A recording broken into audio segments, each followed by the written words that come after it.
Hello विद्यार्थी मित्रों, आज आप टेलिस्कोप की बात करीशू। तो टेलिस्कोप एटले शुं?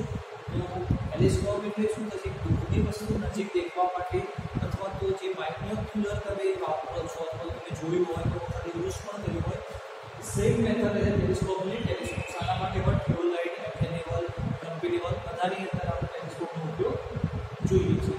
હવે ટેલિસ્કોપ જે છે એના બે પ્રકાર છે, એક છે एक्सटर्नल फोकसिंग टेलिस्कोप અને બીજું છે इंटरनल फोकसिंग टेलिस्कोप। બરાબર, બે ટેલિસ્કોપ વિશે આપણે જોવાનું છે અથવા તો બે ટેલિસ્કોપ આવે છે જેનો આપણે ઉપયોગ કરીએ છીએ। હવે एक्सटर्नल છે કે इंटरनल એ કઈ રીતે ખબર પડશે? તો હવે આપણે થિયરી તરફ જઈશું। તો કયા બે પ્રકાર છે? એક બાહ્ય નાભિયન અને આંતરિક નાભિયન, જેની અંદર જોઈ શકો છો કે આઈપીસ, ઓબ્જેક્ટ ક્લાસ, આઈપીસ અને બીજી વસ્તુ કહું તો એક શું હોય છે કે જેના વડે આપણે ઝૂમ આઉટ અને ઝૂમ ઇન કરતા હોઈએ છીએ બંને। હવે સ્ટાર્ટ કરીએ આપણે एक्सटर्नल फोकसिंग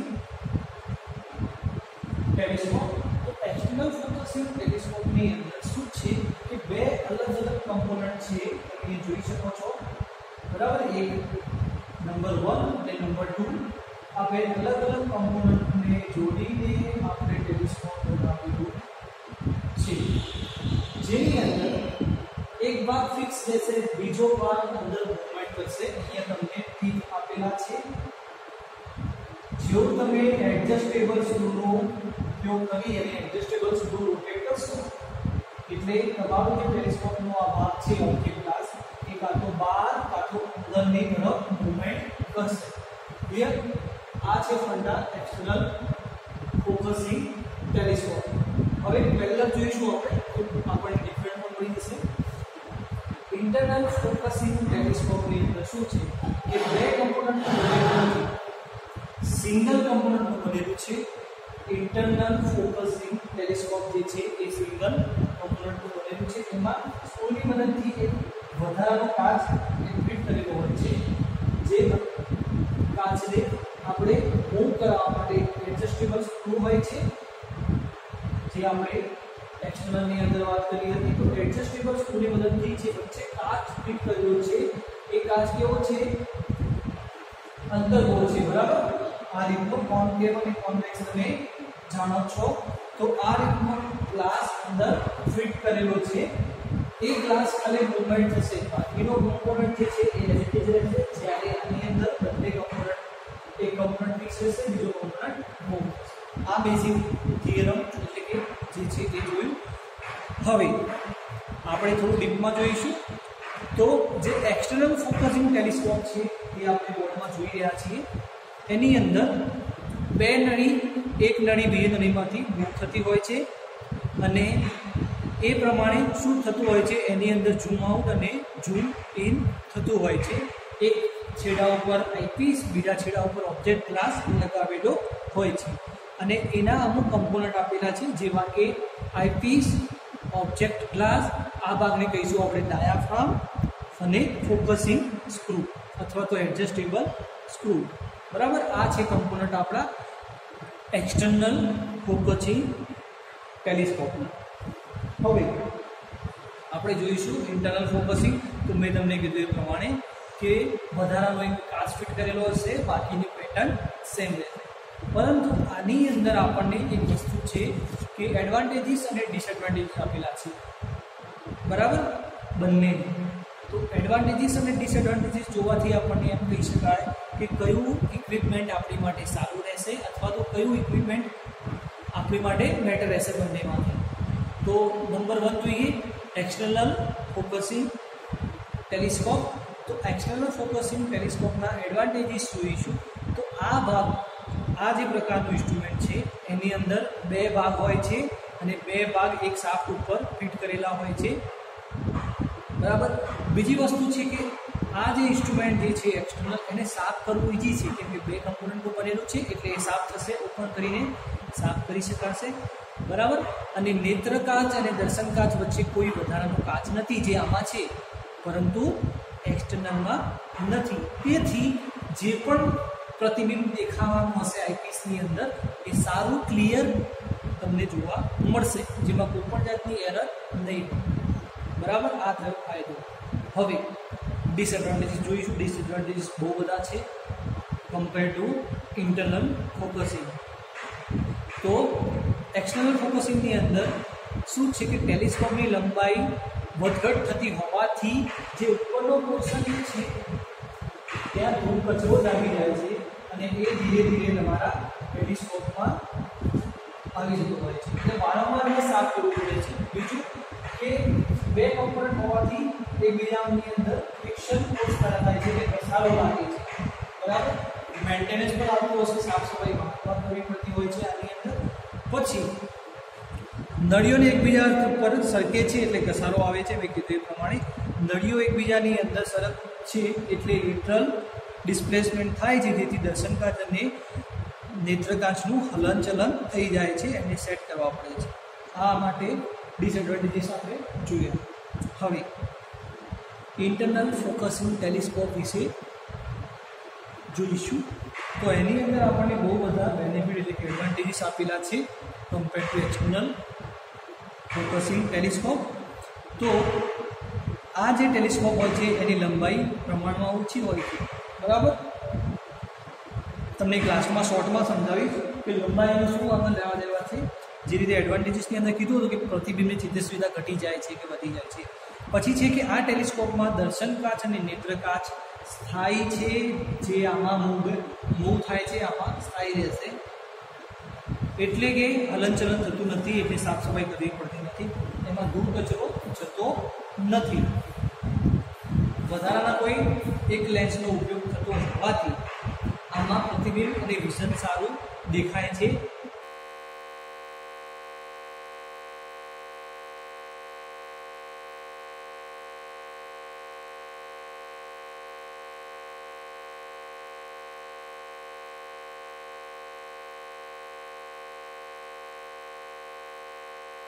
સરળતા રહેશે. લંબાઈ અને ડાયામીટર જે છે એ બહુ જ મહત્વનો રોલ પ્લે કરે છે સામા ટેલિસ્કોપની અંદર. બરાબર, હવે જોઈએ કે ઇન્ટરનલ અને એક્સટર્નલ જે ટેલિસ્કોપ છે એમાં ડિફરન્ટ શું છે, કયું ઇક્વિપમેન્ટ આપણે સારું, કયું આપણી માટે સારું નથી. તો ઇન્ટરનલ ફોકસિંગ ટેલિસ્કોપ અને એક્સટર્નલ ફોકસિંગ ટેલિસ્કોપને બતાવીશ કે આપણે જોઈએ ઇન્ટરનલ ફોકસિંગ ટેલિસ્કોપ. તો ટેલિસ્કોપની લંબાઈ પ્રમાણમાં ઓછી હોય છે. અહીંયા આપણે જોયું. બરાબર, જ્યારે એક્સટર્નલ ફોકસિંગની અંદર ટેલિસ્કોપની લંબાઈ પ્રમાણમાં વધારે હોય છે. બરાબર, ક્લિયર? લંબાઈ વધારે હોય છે, ઓછી હોય. દર્શનકાચ અને નેત્રકાચ સ્થાયી હોય છે. શામાં? ઇન્ટરનલ ફોકસિંગ ટેલિસ્કોપની અંદર. જ્યારે દર્શનકાચ અને નેત્રકાચ આગળ પાછળ સરકી શકે છે એક્સટર્નલ ફોકસિંગની અંદર. વધારાનો લેન્સ વપરાય છે ઇન્ટરનલ ફોકસિંગ સ્ક્રૂની અંદર, જ્યારે એક્સટર્નલ ફોકસિંગ સ્ક્રૂની અંદર કોઈ પણ જાતનો વધારાનો લેન્સ વપરાતો નથી. દર્શનકાચ અને નેત્રકાચ વચ્ચેના ભાગો વચ્ચે ધૂળ રજકણોથી મુક્ત રહે છે. કેમ કે એક જ સિંગલ કમ્પોનન્ટ છે એટલે આની અંદર ધૂળ રજકણો એડ થઈ જાય છે, એટલે એને સાફ કરવો પડે છે. વધારાનો લેન્સ વાપરવાથી જે આપણું પ્રતિબિંબ હશે એની તેજસ્વીતા ઘટે છે. કેમ કે અહીંથી કોઈ પ્રકાશ એડ થતો હશે તો કાચ, અહીંયા જે પણ કાચ છે એના કારણે થોડું ઘણું રિડ્યુસ થઈ અને પછી આગળ જશે. જ્યારે આમાં કોઈ પણ જાતનો વધારાનો કાચ નથી, એટલે પ્રતિબિંબ જે છે પ્રકાશ એ સારા પ્રમાણમાં આપણને જોવા મળશે. તેજસ્વીતા એની નહીં ઘટે. આ જે ઇક્વિપમેન્ટ છે એ હાલમાં આપણે ઉપયોગ કરી રહ્યા છીએ. આ સાદા લેવલ માટે ઉપયોગમાં લઈએ છીએ. ઓકે, હવે મેં તમને સમજાવ્યું હતું કે ઓબ્જેક્ટ ક્લાસ, આઈપીસ, ડાયાફ્રામ એ બધું શું છે, તો એને આપણે હવે ડીપમાં જોઈશું. સો હવે જોઈશું આપણે પાર્ટ્સ ઓફ ટેલિસ્કોપ, જેની અંદર object class, eyepiece, diaphragm, bubble tube અને ફોકસિંગ डिवाइस बराबर। तो आनी आपणे पहला पण मैं बात करेली ज छे कि ऑब्जेक्ट क्लास जे छे ए शुं छे, आईपी शुं छे बराबर।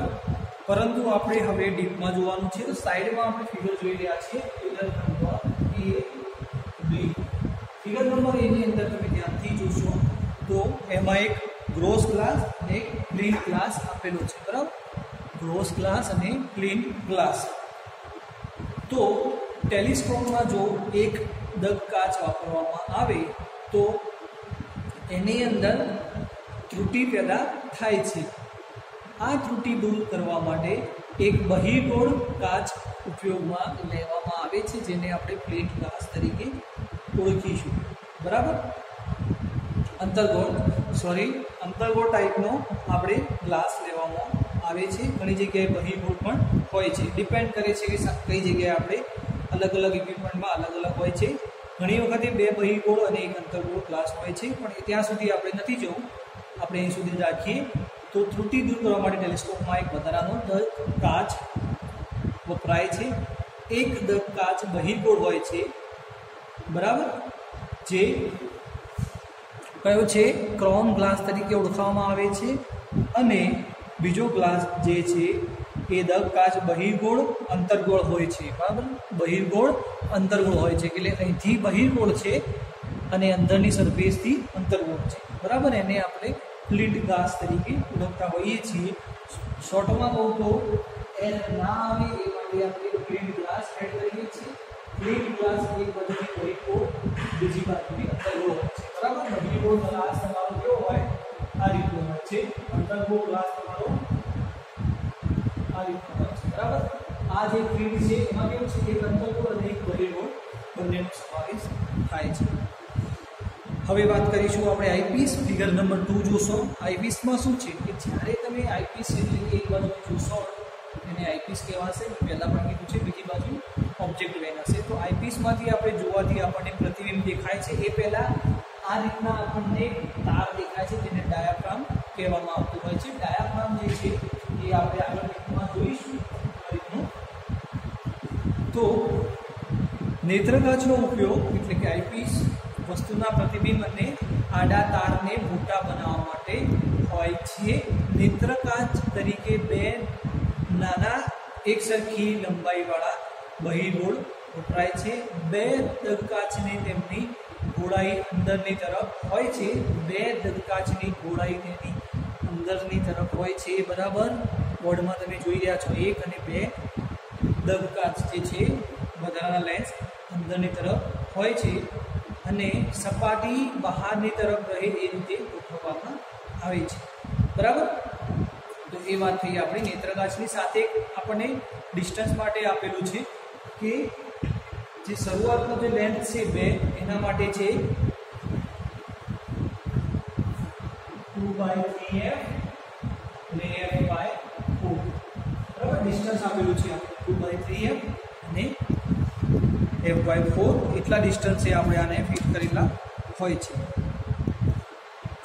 પછી આગળ વાત કરીએ તો વસ્તુને ઉલટું પ્રતિબિંબ ના દેખાય એ માટે બીજો વધારાનો એક ગ્લાસ એડ કરવામાં આવે છે અને એ એડ કરવાથી આપણને પ્રતિબિંબ સીધું દેખાય છે। કેમ કે બે ગ્લાસ વચ્ચે તમે જોશો તો એક પ્રતિબિંબ તમને ઊંધું દેખાશે।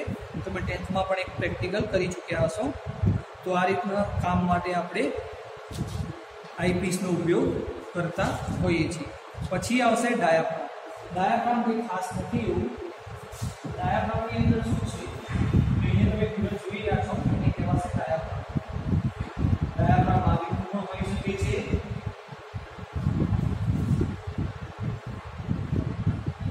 આ રીતનું પણ હોઈ શકે છે। અલગ અલગ પેટર્ન છે, અલગ અલગ ઇન્સ્ટ્રુમેન્ટમાં કંપની વાઇઝ અલગ અલગ પેટર્ન આવતા હોય છે। પરંતુ મેઇન કામ આપણું શું છે કે અહીંયા જે રીડિંગ જોવા મળે આપણને સેન્ટરમાં એ લેવાનું હોય છે અને પછી આપણે કેલ્ક્યુલેશન કરવાનું હોય છે। તો ડાયાફ્રામ જે છે એ પિત્તળની રિંગના પ્લેટિનમ પાતળા તારમાંથી બનાવવામાં આવે છે, જે ક્રોસ સેક્શન તમને જોવા મળે છે, જે આડા અને ઊભા એટલે વર્ટિકલ અથવા તો હોરિઝોન્ટલ હોય છે। પિત્તળની આ રિંગને 4 સ્ક્રૂ વડે ફિટ કરેલી હોય છે। આ જે 1 2 3 4 વડે ફિટ કરેલી હોય છે, બરાબર। હવે મેઇન વસ્તુ આવશે કે જે શોર્ટમાં આપણે નામ જોયા હતા, ટૂંકમાં એને એબ્રિવિએશન પણ કહી શકાય કે કલેક્શનમાં વપરાતા ટૂંકા સ્વરૂપ, બરાબર। તમે લખતા રહેજો, હું અહીંથી બોલીશ, મેં પહેલાં પણ તમને કીધેલું જ છે, એટલે ફરીથી એક વખત ખાલી રિવિઝન કરાવી દઈશ કે BM એટલે શું થશે, BM એટલે શું થશે, પછી HI એટલે શું થશે, અહીંયા વ્યવસ્થિત આપણે લખીશું,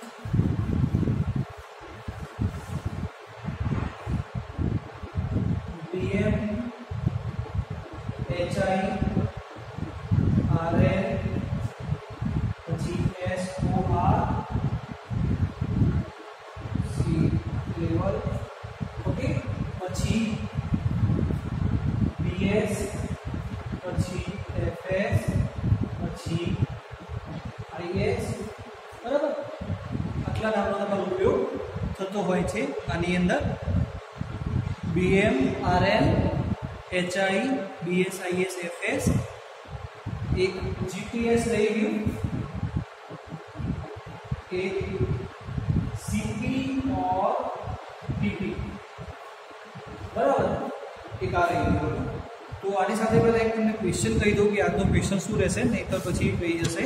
ક્વેશ્ચન છે કે તમારી ઇન્ટરનલ અને એક્સટર્નલ ફોકસિંગ જે છે ટેલિસ્કોપ એનું નેટ પરથી જોઈને, બરાબર, અથવા તો જે મારી ફિગર દોરશો તો પણ વાંધો નહીં, પણ તમારે વ્યવસ્થિત દોરવી હોય તો નેટ પરથી જોઈને ફિગર દોરી અને એના વિશે નીચે થોડું લખવાનું રહેશે એક બે લાઇનમાં, એ તમારો ક્વેશ્ચન। અને સાથે સાથે બીજો ક્વેશ્ચન એ છે કે BMનું ફૂલ ફોર્મ શું થશે, HIનું શું થશે, RLનું શું થશે, SORનું શું થશે, MSNનું શું થશે, BS FS IS GTS અને CPM PP, જેનું ફૂલ ફોર્મ હાલ તમને કહી દઉં છું, ધ્યાનથી સાંભળજો, આ પણ ક્વેશ્ચન રહેશે આની અંદર મોકલવાનું। તો BMનું થશે બેન્ચમાર્ક, ખાલી જગ્યામાં આવી શકે છે, જેને આપણે ગુજરાતીમાં તલચિહ્ન કહીએ છીએ। રિડ્યુસ લેવલ માટે RL, બરાબર। HI જોઈ લઈએ, HI એટલે કે હાઇટ ઓફ ઇન્સ્ટ્રુમેન્ટ, ઉપકરણની ઊંચાઈ। પછી છે RL એટલે કે રિડ્યુસ લેવલ, સાપેક્ષ ઊંચાઈ। SOR એટલે કે સર્વે ઓફ ઇન્ડિયા। MSL એટલે કે મેન સી લેવલ। BS એટલે કે બેક સાઇડ, જે હમણાં આ લેક્ચરમાં આપણે ભણી ચૂક્યા છીએ। FS આના આગળના લેક્ચરમાં મે બી, FS એટલે બોર સાઇડ, IS એટલે ઇન્ટરમીડિયેટ સાઇડ, ક્લિયર। જે BS ને કહીશું આપણે પશ્ચાવલોકન, FS ને અગ્ર અવલોકન અને IS ને મધ્યવર્તી અવલોકન। ચેન્જ પોઈન્ટ જે છે GTS, ચલો GTS છેલ્લે રાખીએ કેમ કે બહુ જ કામનું છે। ચેન્જ પોઈન્ટ જે છે એ થશે તમારું CP અને TP એટલે કે ટર્નિંગ પોઈન્ટ, અને GTS જે છે એ થશે ગ્રેડ ટ્રેગ્નોમેટ્રિક અથવા તો ટ્રેગ્નોમેટ્રિકલ સર્વે, બરાબર, એ તમને યાદ હોવું જોઈએ, ગ્રેડ ટ્રેગ્નોમેટ્રિકલ સર્વે, ક્લિયર। ક્વેશ્ચન તમને મળી ગયા છે, તો તમારે આટલું લખીને મોકલવાનું રહેશે। Thank you.